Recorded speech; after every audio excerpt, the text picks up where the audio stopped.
So now, for those who don't know what inflation is, what's inflation? Basically, it's a measurement of the increase in the prices.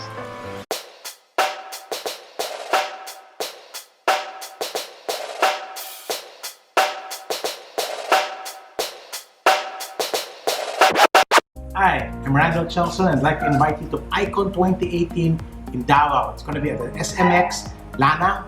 It's going to be at the whole day and it's going to be on October 13, 2018. See you there.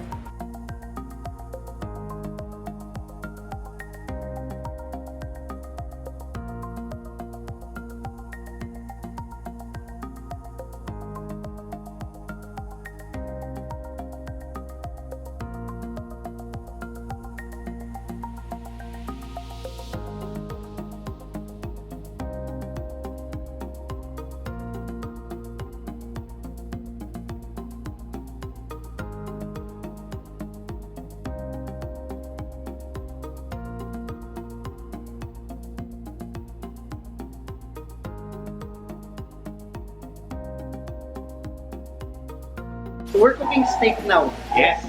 So has prices of beef gone up? The imported ones parang slightly pala, slightly. How big? Siguro I would say about 10%. 10%? Pero that's faster than inflation time. Oh, pero kasi di ba dahil import cost and everything. So now, for those who don't know what inflation is, what's inflation? Basically, it's a measurement of the increase in the prices of goods and services. Pero are there certain items that on a certain year ito talaga tumataas? Like now, tumataas vegetables, Yes. rice. There are times na which you call it cyclical kasi depending on the season, no?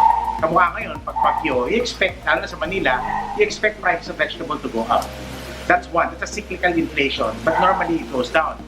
Ang nangyayari sa atin, I think it's more general inflation has been going up because of the oil prices, because of shortage of rice, and because of the effects of trade. So, Pero to clarify, a high inflation, good or bad? generally, bad. Okay. Generally bad. Because, number one, pag masyadong mataas, well, inflation is part of economic reality. What is we really need to understand is how high it gets. If it gets too high, it will dampen economic growth. May impact yan eh. Kasi once inflation goes up very high, it has a direct impact on economic growth and or also on interest prices. So meron ng tamang level. Kasi pag sobra naman baba inflation, ibig sabihin pwede wala nangyayari sa ekonomiya. Okay. So that's also not, it's good for us as consumer, pero it means that there's not much happening. So usually you see high inflation, low inflation, low growth. Okay.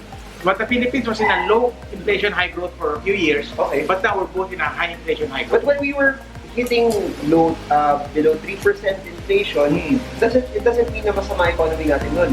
Hindi, pero kasi nag-increase pa lang yung economic activity at that time. So economic activity is faster now than before, even when it's slower.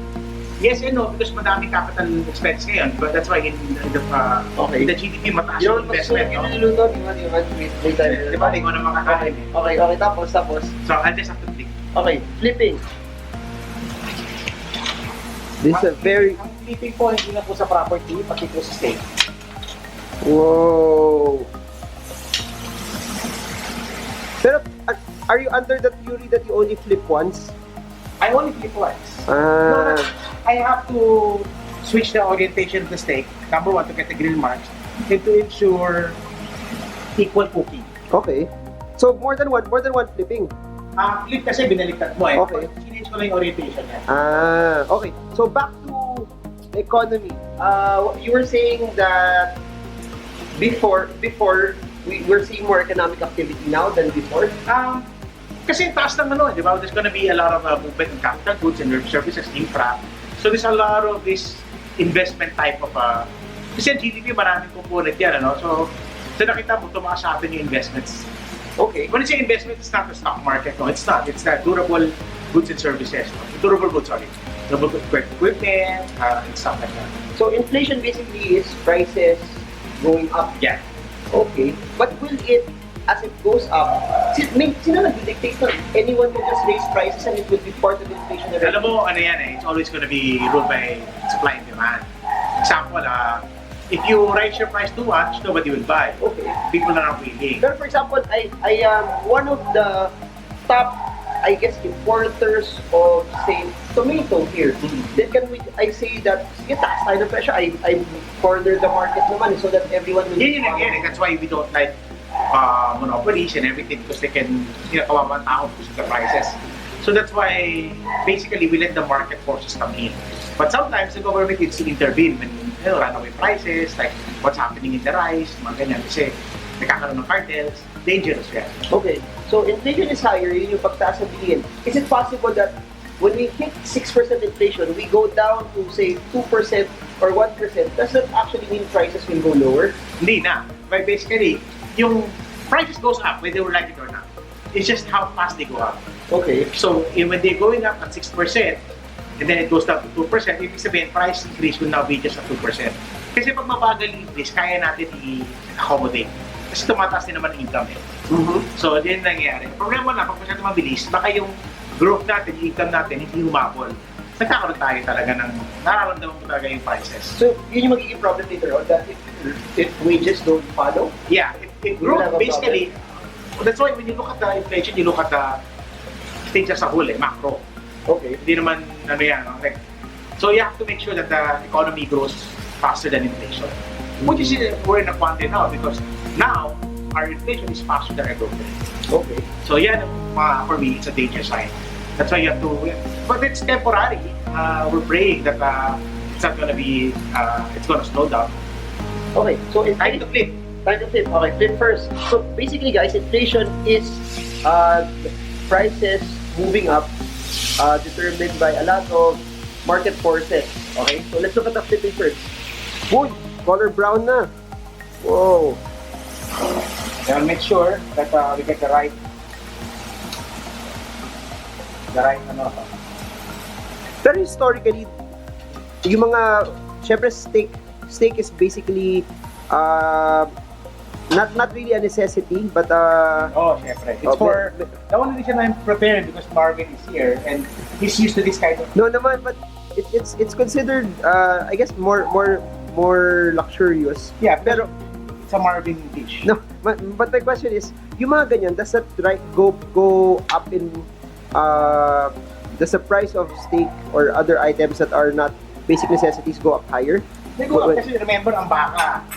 Meron diyang kasi yung steak is the expensive cuts. Okay. But meron other parts pa rin yung baka na ginagamit mo. When they go up, they all go up. It's the same part of the cut. Cut lang yan. It's the expensive part of the beef. But the cattle, we still need it for our food. So, Okay. yeah, So there's a lot of questions also that Venezuela, not Valenzuela, will experience probably 1 million inflation yeah. for the year. Our situation is not the same, so Yun nga, just have are you close to that? No, we are not. Okay. We are far. Their institutions have failed. So hindi naman tayo gano'n. And So to, remember, historically, just for context, we've experienced this kind of inflation in the past. This is not first time. so Not too long ago, we have inflation like this. pero yun yung next question ko. People have been comparing inflation rates 20, 30, 40 years ago. Okay, again, that's also Is that a proper context to put in? Kasi number one, hindi po yung base nun, magkakaiba na lahat ng presyo ng mga items Diba at na? time na yun eh. So basically, I don't think it's a fair. Okay. So it's more political than anything else. Okay. Well, I mean, our food is done.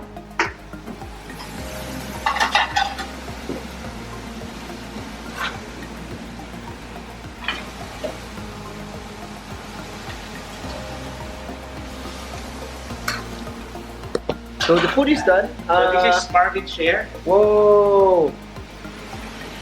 Amazing. Okay. So we're gonna eat food. What's that? This is a black Angus rib eye. This is I prepared it for the stock smart style. If you eat this in Mamu, it will probably be 3,000 pesos. Yes. More or less. Eat it here free with sit down. Yeah, so I guess. So we're gonna have lunch first. More of this video later on. I'm gonna enjoy the steak by the chef extraordinaire, by the master. Don't just take kaagad. So Ano muna? that's what inflation is. inflation makes prices higher. Okay, so I just finished eating the steak. It's amazing. To wrap up this video, how can you beat inflation? Knowing that it's high already, what can you do as a normal Filipino? Well, the best way is, syempre, ano pa rin, the tightening. You might want to reconsider some expenses that you have because, you know, your cost will go up. Eh. So, is there few things that siguro in your budget na pwedeng bawasan, tanggalan, maybe less on the luxuries, less on the eating out, less on the Paano less on the steaks? Ganun? Oh, it's steak in the house. It's cheaper, di ba? So it's cheaper. So, mga ganun bagay, you have to be a little bit sensible with it comes to these things. Another one is also to increase your income. So, another way to do it, baka pwede kang mag-sideline, you do a little bit of this, a little bit of that, a little bit of business, or maybe a little sales, sales job. These things can help. So, a combination of expense reduction and increasing income is going to be great. Even walang inflation, that's going to be good pa rin. Okay. So, you've heard it, inflation will make prices go higher and invest wiser. Invest Kasi wiser. make sure your money is gonna grow faster. So, listen to this guy. Pero with that inflation is 6.4%, automatic bonds won't do so good. Yeah. Ano talaga to, positioning talaga to. You have to go back to your investment objectives, understanding the right craft. You know, contrary to what people think, investments doesn't always overtake inflation. Sometimes nga, pag investment mo, negative, lalo na. Okay. So, but in the long run, straight 5, 6, 7, 10 years, it should outperform if you do the right investment. Sorry. So more of that Listen to this guy. will be in Icon Icon Davao. 2018 Yeah. Davao, October So 13. what the kind of icon that they get here in Manila, they get it now in Davao. So I'm really excited. So Almost the same team, no? Almost the same team. see you guys there. See you. More videos about this in the next few days. Bye-bye. Bye.